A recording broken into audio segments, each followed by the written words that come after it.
The Gospel according to John, chapter 19.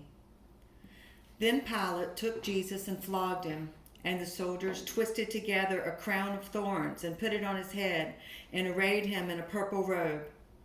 They came up to him saying, "Hail, King of the Jews!" and struck him with their hands. Pilate went out again and said to them, "See, I am bringing him out to you, that you may know that I find no guilt in him." So Jesus came out, wearing the crown of thorns and the purple robe. Pilate said to them, "Behold the man." When the chief priest and the officers saw him, they cried out, "Crucify him! Crucify him!" Pilate said to them, "Take him yourselves and crucify him, for I find no guilt in him."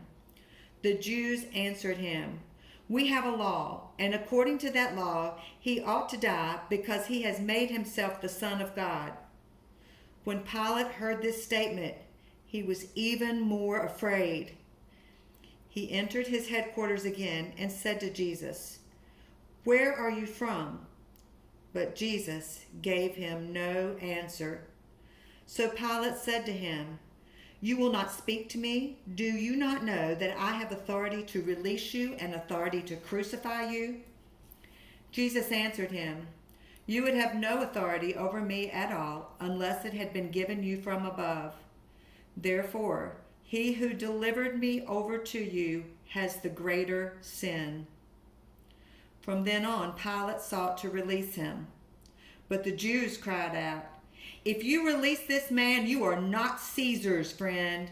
Everyone who makes himself a king opposes Caesar."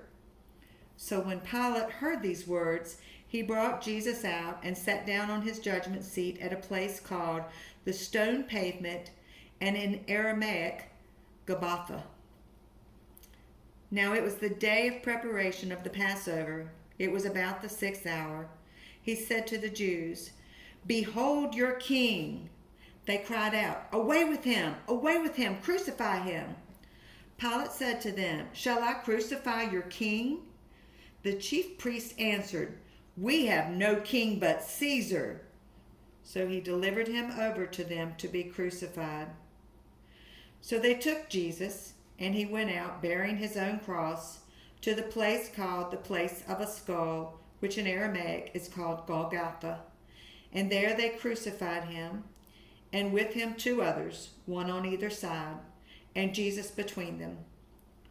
Pilate also wrote an inscription and put it on the cross. It read, "Jesus of Nazareth, the King of the Jews." Many of the Jews read this inscription, for the place where Jesus was crucified was near the city, and it was written in Aramaic, in Latin, and in Greek. So the chief priest of the Jews said to Pilate, "Do not write the King of the Jews, but rather this man said, 'I am King of the Jews.'"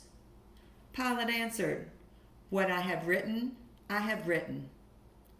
When the soldiers had crucified Jesus, they took his garments and divided them into 4 parts, 1 part for each soldier, also his tunic. But the tunic was seamless, woven in one piece from top to bottom. So they said to one another, "Let us not tear it, but cast lots for it to see whose it shall be." This was to fulfill the scripture which says, "They divided my garments among them, and for my clothing they cast lots." So the soldiers did these things, but standing by the cross of Jesus were his mother and his mother's sister, Mary, the wife of Clopas, and Mary Magdalene. When Jesus saw his mother and the disciple whom he loved standing nearby, he said to his mother, "Woman, behold your son."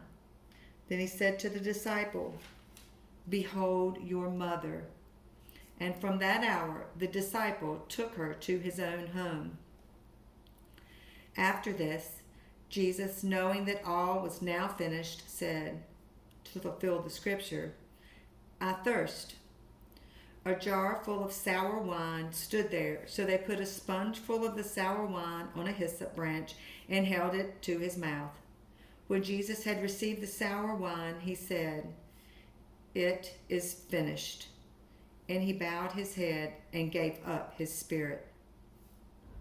Since it was the day of preparation, and so that the bodies would not remain on the cross on the Sabbath, for that Sabbath was a high day, the Jews asked Pilate that their legs might be broken and that they might be taken away. So the soldiers came and broke the legs of the first and of the other who had been crucified with him. But when they came to Jesus and saw that he was already dead, they did not break his legs. But one of the soldiers pierced his side with a spear, and at once there came out blood and water. He who saw it has borne witness. His testimony is true, and he knows that he is telling the truth, that you also may believe. For these things took place that the scripture might be fulfilled. Not one of his bones will be broken. And again another scripture says, they will look on him whom they have pierced.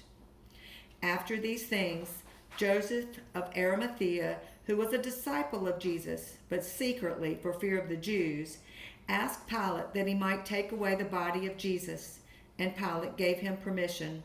So he came and took away his body. Nicodemus also, who earlier had come to Jesus by night, came bringing a mixture of myrrh and aloes, about 75 pounds in weight. So they took the body of Jesus and bound it in linen cloths with the spices, as is the burial custom of the Jews.